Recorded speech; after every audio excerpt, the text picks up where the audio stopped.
maybe that's the real message here. Transformation doesn't happen just by wishing for it or hoping it will come. It's not some magical moment that happens to us. It's the work we put in. It's the hard, often painful, sometimes terrifying process of facing what we've avoided and making the choice to be better. So ask yourself, what are you waiting for? Because the truth is, change is hard and it's uncomfortable, but it's the only way out of the cycle of regret. Welcome, everyone. What you're about to hear is a revelation that might just change the way you see everything. It's raw, powerful, and filled with a message that can shift your life forever. Before we proceed into this journey of transformation, make sure to hit that like button, subscribe if you haven't yet, and share this video with anyone who needs to hear this message. Trust me, you don't want to miss what's coming next. My name is James. I live in Manchester, United Kingdom, and I work as an engineer. For as long as I can remember, I've been someone who relies on logic and science to explain everything. Dreams, to me, were nothing more than random firings of the brain, a way for the mind to process the day's events. But what happened last night changed everything I thought I knew. In my dream, I found myself in a place that felt completely unfamiliar. It wasn't the world as we know it. The atmosphere was thick, almost tangible, as though it carried a weight far beyond anything physical. I stood there, confused, feeling vulnerable in a way I'd never felt before. Then I saw him, Jesus. Not in some abstract or distant way, but real and undeniably present. It's hard to put into words what it felt like. His presence wasn't just something I saw. It was something I felt in every part of my being. It was as if every hidden thought, every action, every part of who I was stood exposed before him. He wasn't angry, but his eyes carried a deep sorrow, a sadness that pierced through me. And then he spoke. His words weren't vague or confusing. They were direct and clear. James, do you understand what you've done to the temple I gave you? The body you were entrusted with? In that moment, everything changed. I looked at myself and saw the piercings, the tattoos, the marks I had always considered part of my identity. But they didn't feel like simple decorations anymore. They felt like wounds, scars I had inflicted on the very body God had entrusted to me. I didn't just see them. I felt their weight, their spiritual significance. Grief washed over me. Not the kind of guilt that comes from breaking a rule, but a profound sense of separation. It was as if, without realizing it, I had been building walls between myself and God with every choice I made. When I woke up, it was around 3 a.m. My heart was racing and I couldn't move. I just lay there, staring at the ceiling, replaying every moment of the dream in my mind. It wasn't like any other dream I'd ever had. It was too vivid, too clear, and far too specific to dismiss as random. I started questioning everything. Was this just my subconscious trying to tell me something? Was it my brain's way of processing some hidden stress? Or was it something more? A warning, a revelation meant to wake me up before it was too late. One thing I know for sure, this wasn't just about me. The message was clear, and it felt urgent, not just for my life, but for anyone who might hear it. The choices we make with our bodies, the marks we leave, the things we allow into our lives, they have consequences. They affect not just us, but our relationship with God. This dream left me with a sense of responsibility, not just to change my own life, but to reveal what I've learned. When the dream began, it wasn't sudden or jarring. I simply found myself in a vast, shadowy space, silent but heavy, like the air was carrying a secret it didn't want to reveal.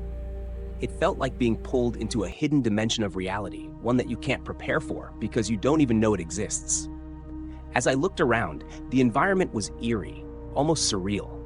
There was no sky, no ground, just a grayish void that stretched endlessly in every direction. The atmosphere pressed down on me, not physically, but emotionally, like every wrong choice I had ever made had weight, and that weight was crushing me. Before I could even process where I was or why I was there, I noticed something strange. The tattoos on my arms and chest began to glow. At first, it was faint, but then it grew brighter, like burning embers. They pulsed, almost as if they were alive, and with every pulse, I felt a sting, not on my skin, but somewhere deeper, as though it were piercing my soul. I reached out to touch them, but as my hand got closer, I felt something holding me back, a force I couldn't see. It wasn't painful, but it was terrifying. That's when I heard it. Footsteps. They echoed in the void, loud and deliberate, each step reverberating like a warning. And then he appeared. Jesus stood before me, not how you'd picture him in a painting or storybook. His presence wasn't soft or gentle. It was overwhelming, commanding. His eyes met mine, and I felt completely exposed. It was as if he could see every thought I'd ever had, every action I'd ever taken, and every excuse I'd ever told myself to justify it all. He didn't speak right away. Instead, he looked down at my tattoos and then back at me. The silence wasn't empty. It was filled with meaning, with judgment. Finally, he said, "These are marks you've made on the body I gave you. Do you know what they mean? Do you understand what they represent?" His words weren't loud, but they hit like thunder. I tried to respond, to explain myself, but no words came out. It was like my mind had shut down.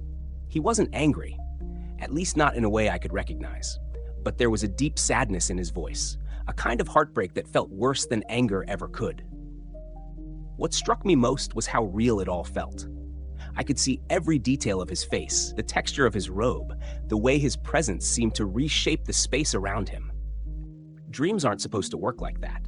They're supposed to be vague, fleeting, hard to remember. But this was like stepping into another reality entirely. I've spent the hours since then trying to understand what happened. From a psychological perspective, maybe this dream was a manifestation of my subconscious guilt. Maybe my brain took all my fears and doubts about the choices I've made and turned them into this vivid scenario. Or maybe, just maybe, this was something more. What makes it hard to dismiss is the clarity, the weight of the emotions, and the way it left me questioning everything I thought I understood about life, faith, and purpose. Whatever the explanation, one thing is clear.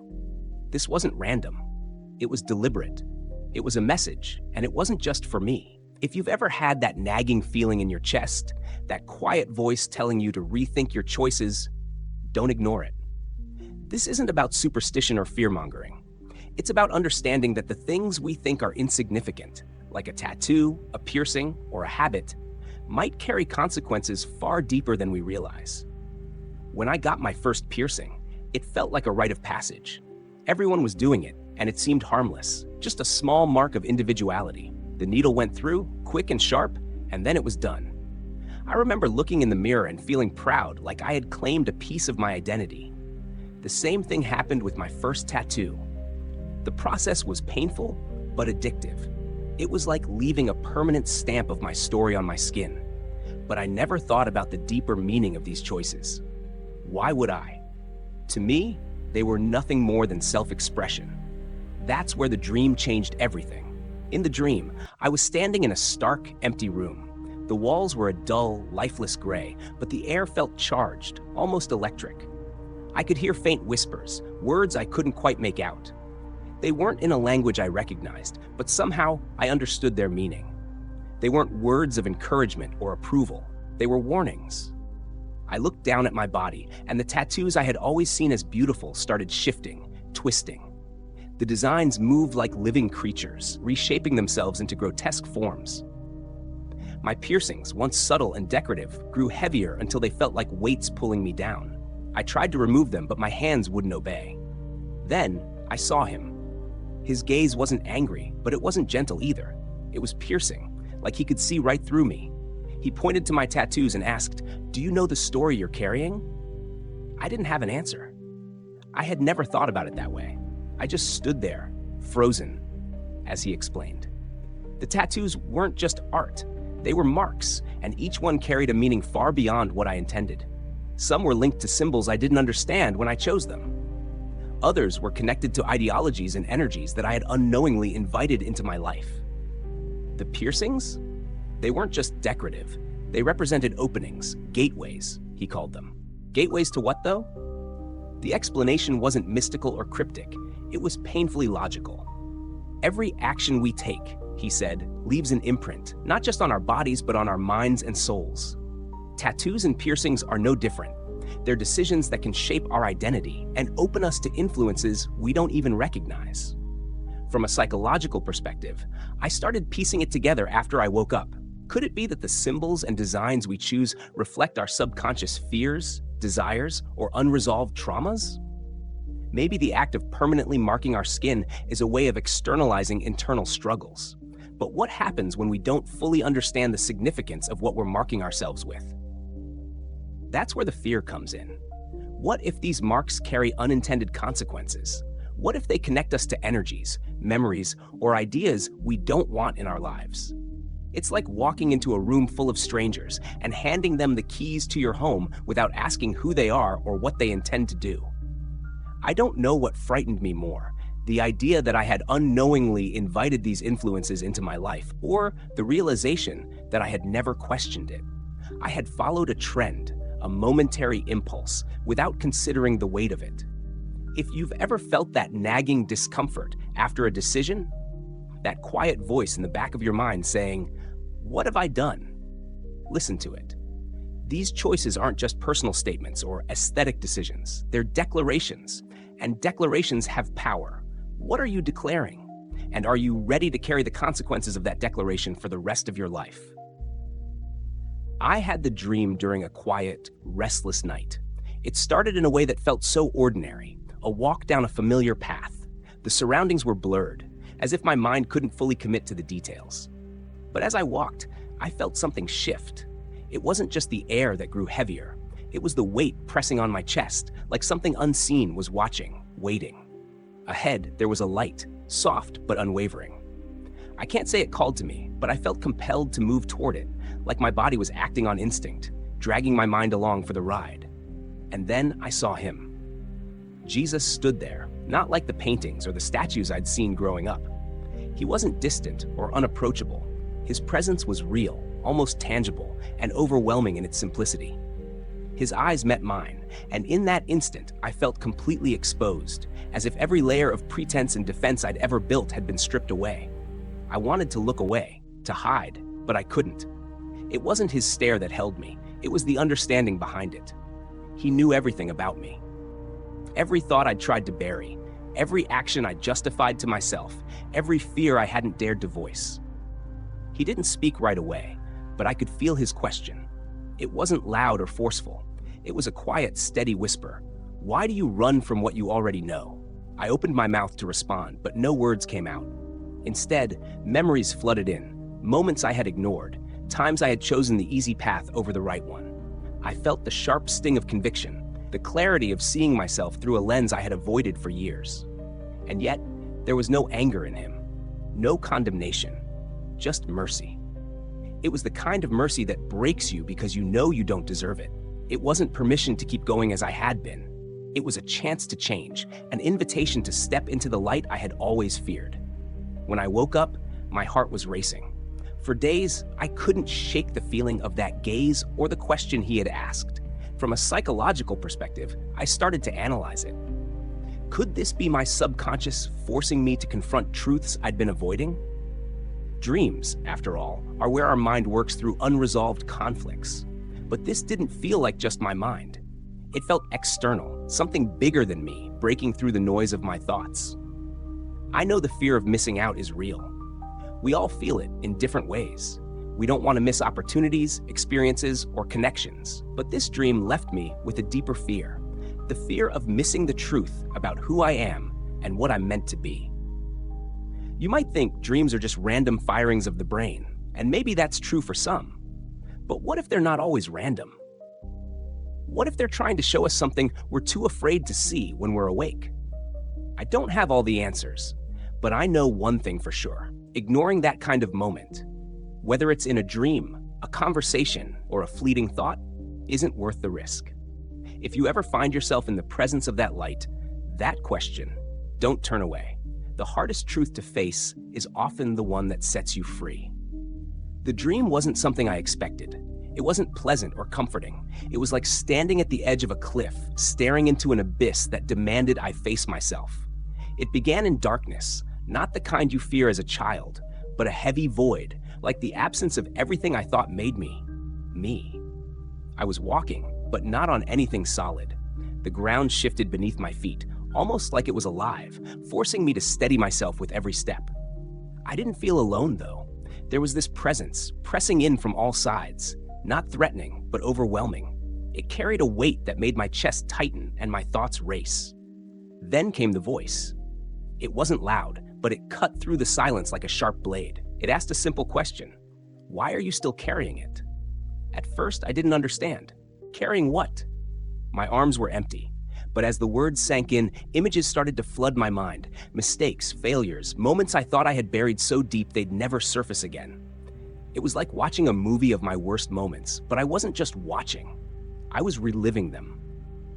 Every decision I regretted, every time I hurt someone, every lie I told to protect myself, it all came crashing down on me. I wanted to run, to wake up, to do anything to escape, but I couldn't. My feet were rooted, and that voice came again, softer this time. You're not meant to carry it.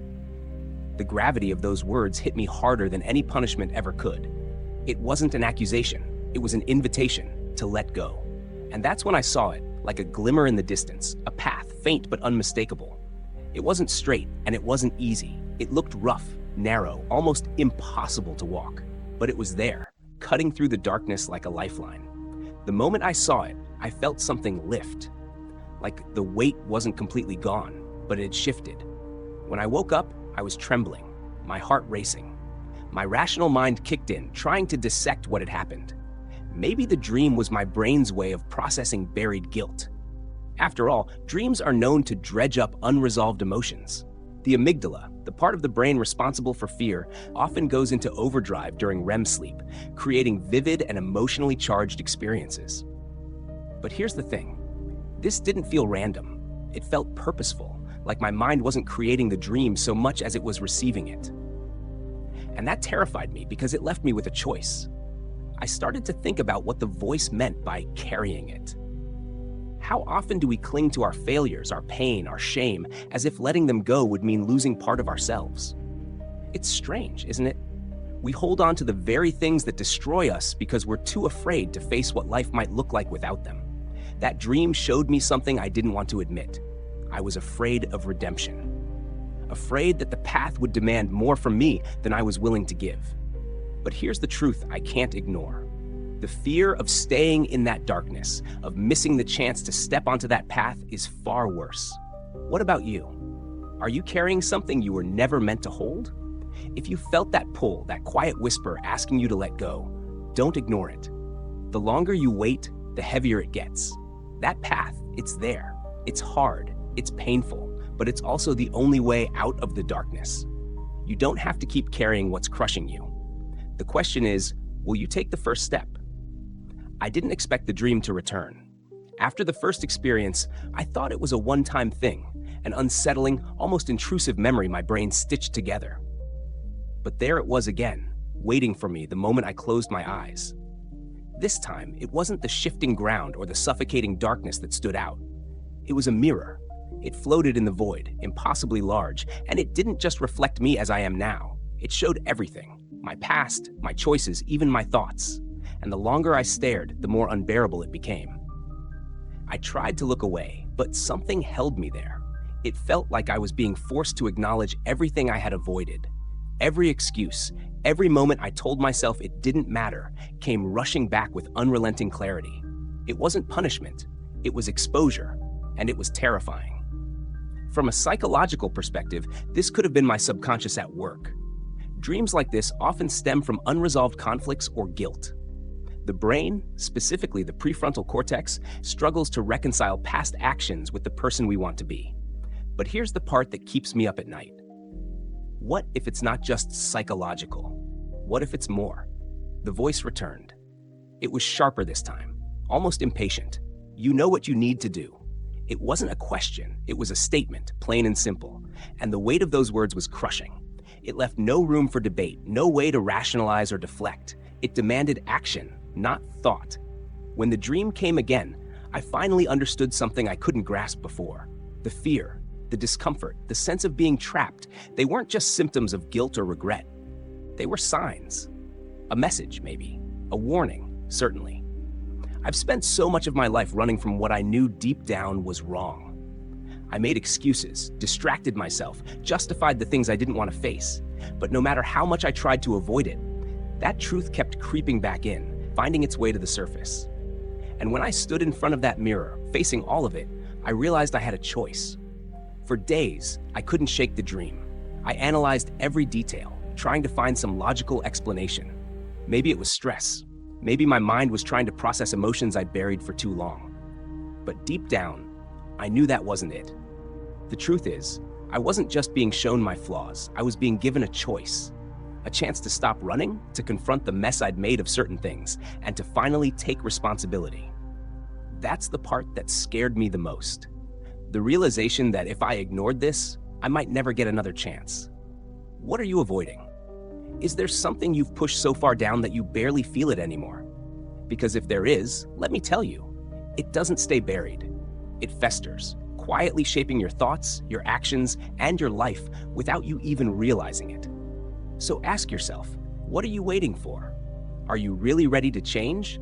Because the truth is, change is hard and it's uncomfortable, but it's the only way out of the cycle of regret. If you want to experience transformation, you have to be willing to confront what you've been running from. And here's the kicker, there's no guarantee you'll get another chance to fix it. What if this is your moment? What if the thing you're ignoring is the key to the peace you've been searching for? Don't wait for the mirror to show up in your dreams. Reflect now while you're awake. Take an honest look at yourself, not the version you show the world, but the real you. Yes, it's uncomfortable. Yes, it's painful. But what's the alternative? Carrying the weight until it crushes you. Repentance isn't just about saying sorry. It's about action. It's about making things right, not because you're forced to, but because you want to be free. I'm not here to scare you, though if you're feeling unsettled, maybe that's a good thing. You don't have to do it alone, but you can't wait for someone else to fix it for you.